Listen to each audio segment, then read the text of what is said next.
शुरू करूँगा, बड़ा मेहरबान है। और देखिए confirmable matrix, confirmable matrix, confirmable matrix for multiplication, multiplication. So conformable matrix for multiplication क्या होती है हमारे पास? लास्ट टाइम भी मैंने आपको बताया था कि आपने देखना late A and B be any two matrices. फिर ये हमारे पास कोई दो matrices है. Then they is said to be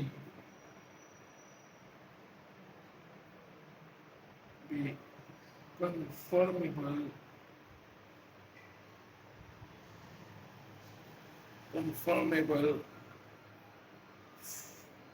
matrix for multiplication.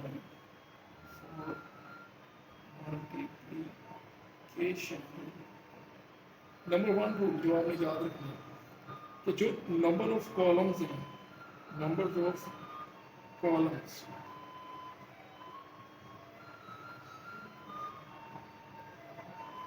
of first matrix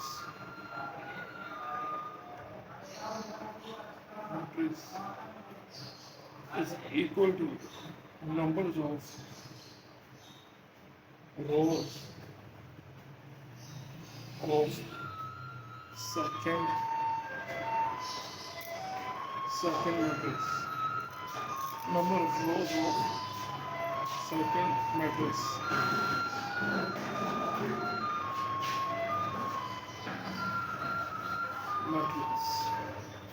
ये हमारे पास है बेसिकली.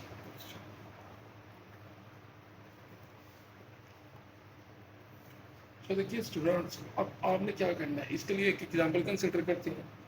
एग्जाम्पल के लिए हम देखेंगे बुक में, आपके बुक का जो क्वेश्चन नंबर 1 है उसमें बेसिकली यही बात बताई गई है. 1.4 एक्सरसाइज नंबर 1.4 में उसके फर्स्ट पार्ट में क्या पूछ रहा है आपसे. 1.4 के फर्स्ट पार्ट में वो आपसे पूछ रहा है कि बताएं कि इनमें से कौन सा मैट्रिक्स कंफर्मेबल है दूसरे मैट्रिक्स का. तो अगर मैं पहले मैट्रिक्स के बात करूं उसमें हमारे पास कितने कॉलम्स हैं, 1 2, और इधर रोज कितनी है, 2. इट्स मीन ये कंफर्मेबल है फॉर मल्टीप्लिकेशन.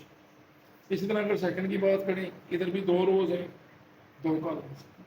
ठीक. थर्ड की बात करें तो एक कॉलम है जबकि 2 रोज हैं. अगर मैं थर्ड की बात करूं, क्वेश्चन नंबर 1 उसका थर्ड पार्ट, तो इसमें वो कहते हैं हमारे पास 1, -1, और जबकि इधर हमारे पास है 0, 1, -1 एंड 2. तो देखिए यहाँ पर जो नंबर ऑफ कॉलम्स हैं वो 1 है और जहाँ नंबर ऑफ रोज हैं वो 2. तो इसका मतलब ये दोनों इक्वल नहीं है, तो लिहाजा नॉट कंफर्मेबल. सो होपफुली आप लोग क्लियर कर चुके होंगे कि कंफर्मेबल मैट्रिक्स कौन सा था, नॉट कंफर्मेबल कौन सा था. बस आपने इतना ही करना है. अब इसके बाद जो इंपॉर्टेंट शॉर्ट क्वेश्चन है आपका वो क्वेश्चन नंबर 2 है आपका. क्वेश्चन नंबर 2 में जो हम करेंगे ना उसमें वो आपको ए और बी की वैल्यू कुछ दे रहा है आपको. ए कहता है वो अब आपके पास है 3 - 1 -1 0 सामने 2, जबकि बी हमारे पास है 5 और 6 और 5. सो कहता है बताओ कि ए और बी मल्टीप्लाई हो सकता है कि नहीं. सबसे पहली बात तो आपने मुझे बताना है, आपने कि ए के कॉलम्स कितने हैं और बी के रोज कितनी हैं, R1 एंड R2. सिमिलरली ये हमारा C1 और ये C. It's mean they both are conformable, they are conformable, they are conformable. So ये तो कंफर्मेबल है. अब आपको अगली बात, इसको मल्टीप्लाई फिर कैसे करेंगे अगर ये कंफर्मेबल है. ये वाली इधर आ जाती है, ये वाली उधर. नेक्स्ट थोड़ा ग्रीन भी देखिए,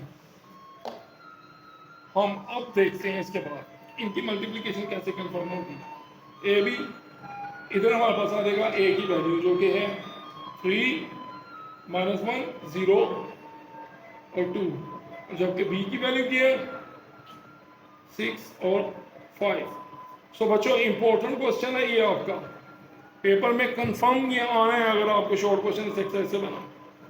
सो 3 × 6 प्लस 0 × 5, यानी पहली रो पहला कॉलम, पहली मैट्रिक्स की पहली रो लेनी है और दूसरा मैट्रिक्स का पहला कॉलम। सिमिलरली पहले मैट्रिक्स की सेकंड रो और दूसरे मैट्रिक्स का फर्स्ट कॉलम।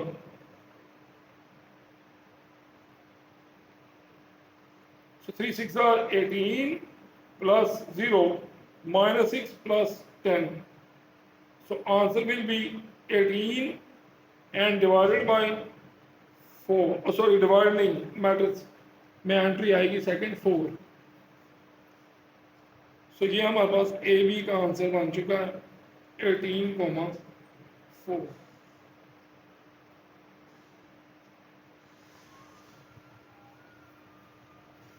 अच्छा स्टूडेंट्स, आपसे इसका सेकंड पार्ट वो कहता है क्या बीए पॉसिबल है, मतलब वो कहता है बीए कैलकुलेट करो और आगे उसने लिखा हुआ है इफ पॉसिबल।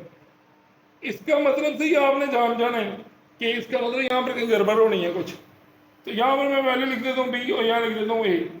तो देखो बी की हमारे पास एंट्रीज क्या आ रही हैं 6,5 और जबकि ए की एंट्रीज क्या आ रही है 3 -1 0,2। तो मेरी बात सुने, इधर कॉलम्स की तादाद कितनी है 1, जबकि इधर रोज कितनी है 2। तो इसका मतलब 1 इज नॉट इक्वल टू 2, यानी कि कॉलम्स कितने हैं 1 और रोज कितनी है 2। तो इसका मतलब ये दोनों तो बराबर नहीं हुए फिर, तो लिहाजा B A is not possible. So यहां पर आप लिख के ये क्वेश्चन ओवर कर देंगे और ये एग्जाम का इंपॉर्टेंट शॉर्ट क्वेश्चन है आपका, गारंटीड। सो नेक्स्ट इसके बाद चलते हैं क्वेश्चन नंबर 3 के कुछ आसान से पार्ट्स की तरफ जो पेपर पॉइंट ऑफ व्यू से पूछे रहेंगे। आप एटलीस्ट जो मैं क्वेश्चन बोर्ड में सोल्व कर रहा हूँ सिर्फ उतना ही कर लेंगे आपने। सो अब नेक्स्ट देखते हैं हम इसका नेक्स्ट पार्ट जो है question number 3। So question number 3 उसमें कहता है सिर्फ वो आपको कहता है फाइंड द फॉलोइंग प्रोडक्ट, यानी प्रोडक्ट फाइंड करें आप। बेसिकली प्रोडक्ट कहते हैं मल्टीप्लाई को।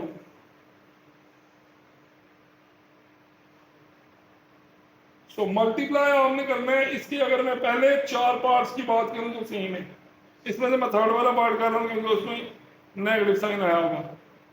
सो थर्ड पार्ट में हमारे पास वैल्यूज आती है -3, 0 sorry -3 and second entry 0 and 4 0। So simple आपने इसको इक्वल टू किसी भी वैल्यू के इक्वल ले लें, चाहे ए के ले लें आप, आपकी मर्जी। अब देखें आपने स्टार्टिंग लेक्चर्स में पढ़ा था कि जो मैट्रिक्स के नेम होते हैं वो कैपिटल अल्फाबेट्स होते हैं। सो देखिए भाई, अच्छा नेक्स्ट इसके बाद अब आपने देखना है आगे। अब हम क्या कर रहे हैं नेक्स्ट, आपने अब इनको मल्टीप्लाई करवाना है। सिंपल सी जो बात है -3,0 और सॉरी 0 1 4 और 0। सबसे पहली बात इसमें नंबर ऑफ रोज कॉलम्स कितने हैं, पहले मैट्रिक्स के कॉलम की तादाद कितनी है 2, कॉलम्स कितने 2 और इधर रोज कितनी है 2, R1 एंड R2। सो इधर कॉलम्स कितने हैं 2, रोज कितनी है 2, इसमें तादाद बराबर है। तो लिहाजा अब आप इसको मल्टीप्लाई कैसे करेंगे। सो -3 किससे मल्टीप्लाई हो जाएगा 4 से, प्लस आना है ग्रंटेड है, हर बार प्लस आना है बीच में, और ये आ गया। सो ये हमारे पास क्या बन गया -12 plus 0। So answer is -12। Answer is -12।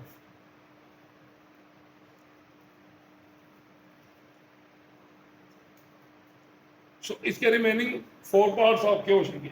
अब हम करने लगे हैं एक और क्वेश्चन करेंगे जो 4 और 3 को मिला के ही होगा, और इसमें आपका क्वेश्चन नंबर 3 और 4 दोनों कंप्लीट हो जाएंगे, आपने उसके मिलते जुलते कर लेने क्वेश्चन। सो इसके बाद अब जो इंपॉर्टेंट क्वेश्चन आएगा नेक्स्ट, वो आएगा क्वेश्चन नंबर 4 में से कुछ करने लगे। क्वेश्चन नंबर 4 में से, क्वेश्चन नंबर 4 में से अगर मैं बात करूं तो सबसे पहले मैं क्वेश्चन इसका करूंगा, सी पार्ट कर लूंगा, और फिर इसके बाद क्वेश्चन नंबर डी। जस्ट ये दो इंपॉर्टेंट है, एक सी पार्ट कर लेंगे 1 3 -1 और 2 4 1। देखिए ये आपको अगर ये वैल्यू चेंज आ जाती है तो इसका अर्थ मतलब ये नहीं है कि अब सामने का था वो इंपॉर्टेंट है तो ये आ गया, तो इनकी नेचर सेम है सबकी। आप अगर 2 3 और 6 पढ़ सकते हैं तो आप 6 1 और 6 लिख सकते हैं, ऐसे ही। सो तो सबसे पहले मुझे बताएं क्या ये कंफर्मेबल है कि नहीं है, प्लीज पार्टिसिपेट करें। So, इधर कॉलम्स की तादाद कितनी है, 2, और इधर रोज की तादाद कितनी है, 2, तो उसमें ये कंफर्मेबल है। अब यहाँ पर जो इसकी वैल्यू लिखी जाएगी 1 मल्टीप्लाई बाय नेक्स्ट का 1 प्लस 2 मल्टीप्लाई बाय नेक्स्ट का 4।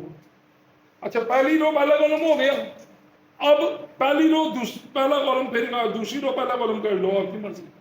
3 1 प्लस 4 4 और लास्ट है -1 इंटू 1 प्लस 1 इंटू 4। ये अभी एक मैट्रिक कॉलम का हुआ, सबके साथ काम खत्म। अब आपकी सॉरी इधर से सिर्फ अभी एक रो आई है आपकी, ये पहली रो इस पहले कॉलम के साथ, देन ये वाली रो भी इस कॉलम से लागी और ये वाली रो भी इस कॉलम से। अब फिर ये पहली रो सेकंड वाले के साथ, फिर दूसरी सेकंड वाले के साथ, फिर तीसरी सेकंड वाले के साथ। तो देखें 1 multiply by 2 plus 2 multiply by 5।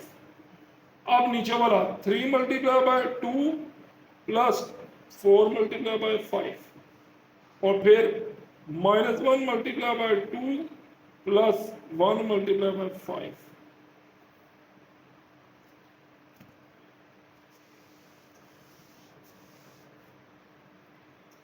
Next फिर ये वाली रो तीसरा column, so 1 multiply by 3 plus 2 multiply by 6, ये इधर से क्लोज। फिर 3 multiply by 3 plus 4 multiply by 6, इधर बच्चों 4 लिखना मेरे यहाँ से।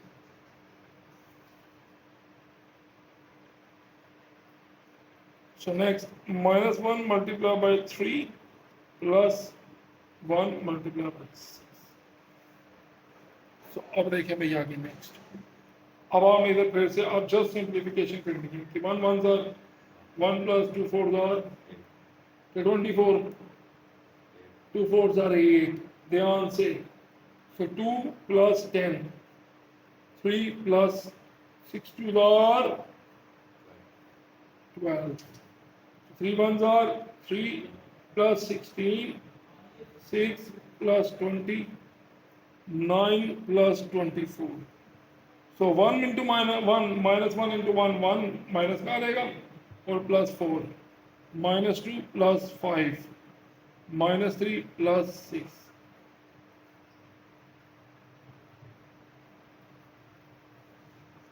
ये आ गया 9, ये आ गया 19, और ये आ गया 3, 12 26 और 3 15, और ये हमारे पास कितना बनेगा भाई बच्चों 33, और लास्ट में आएगा हमारे पास 3। तो ये आपका आंसर कंप्लीट हो गया इस क्वेश्चन का। सो मैंने जैसे बताया था कि इसमें जैसे एक क्वेश्चन रह गया आपका, वो आपने करना है जस्ट।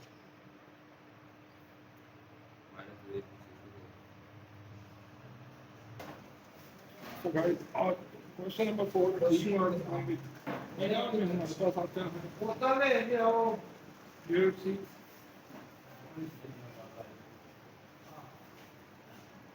-2 -5/2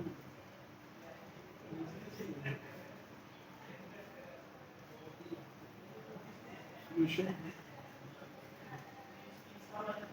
एक इक्वल लेंगे अगेन, क्या ये कंफर्मेबल है कि नहीं। देखिए पहले मैट्रिक्स में कितने कॉलम थे, तो दूसरे मैट्रिक्स में रोज कितनी है, तो इसका मतलब ये कंफर्मेबल है। जस्ट आपने इसको मल्टीप्लाई करना है। सो पहली रो पहला column 8 into 2 plus 5 into -4। Similarly पहली रो दूसरा column 8 into -5/2 plus 5 into 4। Important short question है ये पेपर का। 6 into 2 plus 4 into -4, 6 into 5/2 -1 plus 4 into 4। So students अब आपने इधर देखना है इसके बाद 8 2 आर 16 -20। ये देखिए 2 1 आर 2, 2 4 आर 8, 4 5 आर -20 और 4 5 आर +20। बच्चों जवाब के यहाँ पर आ गया ना एक माइनस का एक प्लस करके, मतलब क्वेश्चन ठीक हो रहा। 6 2 आर 12 -4 4 आर 16। अब ये देखें 2 1 आर 2, 2 3 आर और 3 5 R -50 plus 4 4 R 16। So final answer is -4 -4। This is 0 and this is 1। So ये आपका कंप्लीट आंसर आ चुका है इस मैट्रिक्स। सो होपफुली कोई मसला नहीं होगा इसमें। क्वेश्चन इजी क्वेश्चन था और इम्पोर्टेंट क्वेश्चन था ये। सो इसके बाद एक लास्ट क्वेश्चन है हमारे पास जो कि है क्वेश्चन नंबर 6। अच्छा 5 में मैंने आपको बताया 5 का जस्ट फर्स्ट पार्ट इंपॉर्टेंट है। सो आपने सिर्फ वही करना है। 5 का जो फर्स्ट पार्ट है ना उसमें आपने शो दैट करना है A B is equal to B. बाज़ औक़ात ये प्रूव हो जाता है और बाज़ औक़ात ये प्रूव नहीं होता, क्योंकि उसमें इन जनरल ये इक्वल नहीं होते मैट्रिक्स में। In general not equal, but specific conditions पे ये इक्वल हो जाएगा।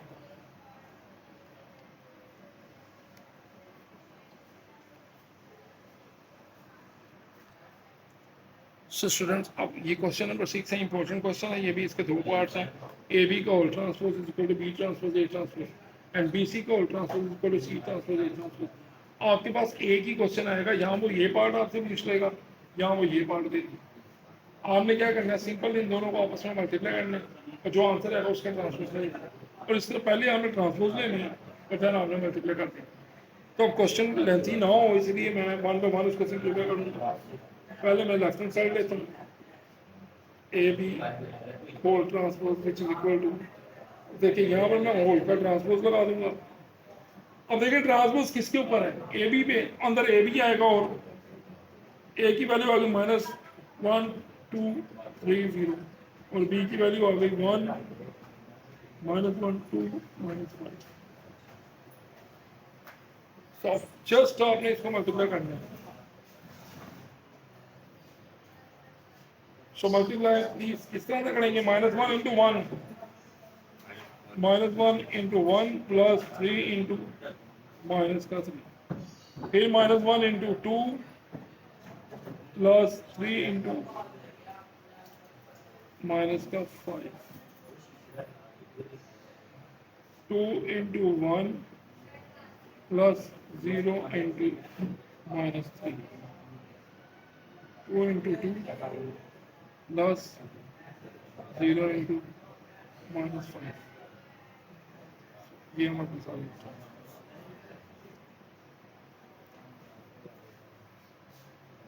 सो व्यूअर्स अब आप इसके बाद नेक्स्ट हम देखेंगे क्या आंसर होता है। उसके बाद हम देखेंगे ए बी का whole transpose which is equal to, ये हमारा बन गया -1 -9 2 प्लस 0 -2 -15 और 2 2 आर 4 प्लस 0 और ये हमारे पास ऊपर ट्रांसपोज आ गया।